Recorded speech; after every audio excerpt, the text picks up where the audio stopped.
So let me begin by confessing that I have never before preached a sermon on the letter to Philemon. Why have I avoided it over 31 years of preaching, and why have I decided to preach from it today? Well, Philemon is pretty short, and on the face of it, rather lacking in substance. It doesn't appear to treat any of the major doctrines of the church or any topics of major significance to us. But the reason for avoiding it is more than that. The letter to Philemon is a problematic text, for Paul sends a slave back to his master, which means that this text has a horrific history in the Christian church, particularly in white Protestant America. For this was one of the many biblical texts that slave owners used to justify that evil, dehumanizing institution. And frankly, no attempt to explain how ancient slavery was different from American slavery, or attempts to explain the cultural context of the early church and their need to not appear too politically revolutionary, none of that made me at all interested in preaching from Philemon. It has been difficult enough to preach from Ephesians and Colossians, letters attributed to Paul that discuss slaves submitting to their masters. Of course, his authorship of those letters is often disputed. The authorship of Philemon never has been. Scholars widely accept that it is authentically written by Paul. So Philemon seemed to be one of those texts sort of unofficially and quietly excised from the canon. Then in September 2017, Professor Ted Jennings came to town. Ted is a retired professor of the Chicago Theological Seminary, one of Katie's profs. He's also well-renowned, especially among queer scholars. We in the Metropolitan Community Church of Omaha invited Ted for a weekend of activities, which culminated in joint worship service here, and where he preached, but also included a Saturday evening dinner and workshop, and a presentation in our first forum. Some of you may have remembered all that. I was so thrilled to meet Ted, a little bit of a fanboy, after having read his books and his essays. Of course, he turned out not to be some fancy intellectual, but a very down-to-earth person and great fun to be around. Sebastian, Katie, and I took him to the zoo, where he and Sebastian had a grand old time. I think if Ted lived closer, he would have become Grandpa Ted. So that Saturday evening, when I sat down in the sanctuary of MCC Omaha to hear Ted's workshop, I was filled with anticipation and then was utterly blown away when he started talking about Philemon, especially when he said that Philemon is Paul's attempt to develop what we might call a radical democracy as an expression of messianic politics. For the next 45 minutes, I was mesmerized as this scholar opened up for me a text that I had simply ignored, turning it into something that now seems to be maybe essential. So I have looked forward to my own chance to finally preach on Paul's letter to Philemon. How is this text, which slaveholders used to justify themselves, actually a paradigm example of radical politics? Well, Ted began by calling Philemon not a letter but a postcard because of its brevity, and it's a fun little image to hold in our minds when reading it. For Ted, the key to interpreting this postcard is the way Paul describes all of the people mentioned. You might have noticed that there were quite a few names listed in the greeting and in the closing, and some in the body of the text. All of these are Christian disciples who are working with Paul or who are members of the house church that meets in Philemon's home. How does Paul describe all of them? Brother, sister, beloved, co-laborer, fellow worker. Every single time, the descriptions are egalitarian in meaning. These are people who work together as equals and partners, despite their status, whether male or female, slave or free, Jew or Gentile, bringing into expression the idea Paul declares in Galatians that in God's reign these distinctions will not and do not exist. In pointing out that all these varied people are co-laborers with Paul in the work and mission of Jesus, Ted Jennings drew upon the scholarship of French philosopher Alain Badiou. Now somehow, despite my being a philosopher and being someone who's read and researched a great deal in the writings of the Apostle Paul, I had missed that a number of European philosophers, mostly radical leftists, have embraced Paul as the origin of radical egalitarianism and radical democracy. So after Ted pointed that out to me, I read Alain Badiou's book on Paul. French philosophers, of course, often write incomprehensible sentences. But wading through those, I was still amazed at Badiou's book, which revealed a new Paul to me. Of Paul, Badiou writes, his project is to show that a universal logic of salvation cannot be reconciled with any law. Badiou describes the letters of Paul as militant documents sent to small groups of the converted.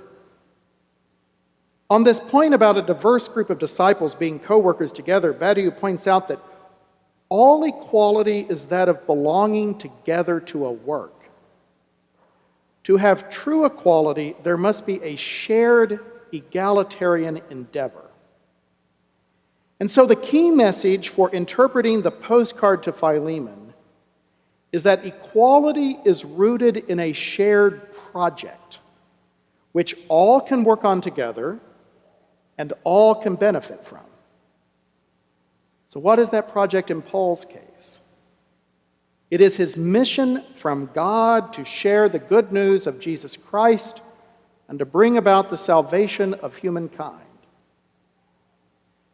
Being co-workers in the mission makes all of these disciples saints, holy ones, those inhabited by God. And Ted Jennings drew out the implications of this word. To name these quite ordinary people saints or holy ones is to say that each and together they are inhabited by the infinite. Their value is thus not calculable, but incalculable, infinite. Here is the ground of what in our modern world would become our ideas of inherent human dignity and our declaration that all people enjoy basic human rights. So how should ancient Christians apply these ideas of radical equality in their lives and social situations? Well, it's interesting that the postcard to Philemon takes that issue head on by addressing the issue of slavery. What does Paul then really think about it? Especially if he calls slaves holy ones, sharing in the power and glory of God, of incalculable worth and dignity, co-workers in the mission, beloved brothers and sisters, and I think you're starting to get the idea of what he might really think. In his postcard, his radical vision of social equality subverts slavery, but also the entire hierarchical, patriarchal system on which it is built. But why then does Paul send Onesimus back to his master Philemon? Notice in verse 8 that Paul first tells Philemon that he could order him to do something, He could stand on his authority and leadership role. After all, Philemon owes Paul his life. We don't know quite what that means. But Paul's not going to order anything. Instead, he hopes Philemon will freely make the right decision on his own. Paul appeals to Philemon's womb. You probably noticed that odd word. Now, most English translations will translate this word as heart, the idea being that our emotions reside in our heart. But the actual Greek word is best translated womb. It's this even more ancient idea that our emotions come from lower down in our gut and in our groin. Plus, of course, womb is a very evocative word to use for a bunch of guys. You might be surprised by Paul's use of that word because most translations cover it up. But the truth is, he uses it a lot in a lot of his letters. And so one of these days, I probably should tackle that in a sermon or a class. But for today's purposes, suffice it to say that Paul is appealing to the core of Philemon's being and feeling, the source of life and compassion within him, and appealing to him to freely do the right thing. At the time of writing, maybe Onesimus is an escaped slave in danger of capture, and the violence and evil that could result from that. Under Roman law, if he was absent from his master without leave, he could have been crucified.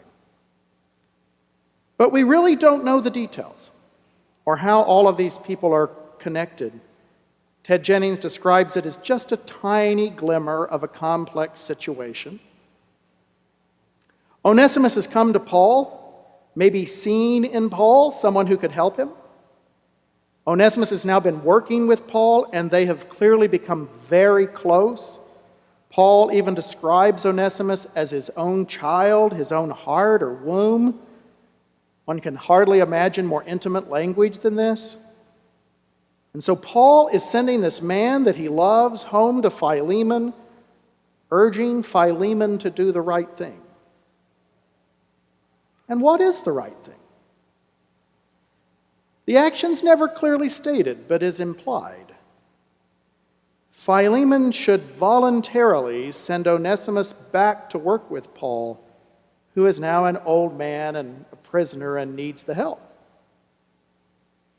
Ted Jennings asks, what just happened here? Are we to imagine that Paul is asking Philemon to legally set Onesimus free? Maybe. That's a possibility. Here's what Ted says. There's nothing here of the manumission of the slave. Perhaps Onesimus remains, as far as the outside world is concerned, according to the legal order of the empire, a slave. But among us he is both brother, fully equal, and beloved.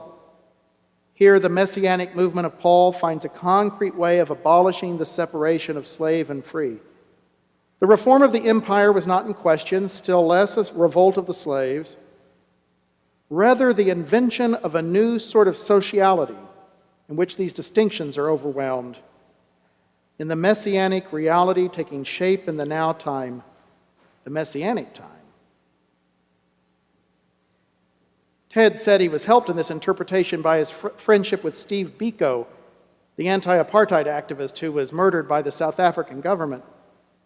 Biko told Ted, "We are not negotiating with the apartheid state for our freedom. Here and now we act as and so become free. They are not to give us our freedom. We are already living free." So what Paul is putting into practice here is a new social order based upon radical equality, where all types of people work together to fulfill God's mission. And what motivates them is not law or duty, but feeling and desire and love. We are to act freely from our love for one another. And to do all of that will subvert the hierarchy, the patriarchy, the exploitative economics. This postcard became part of the canon so that it would continue to be a word to the church. What does it say to us today? I'm assuming none of us needed to be persuaded of the evils of slavery. But does its message of radical equality, of life on the basis of love, address any of the social issues of our time? Of course it does.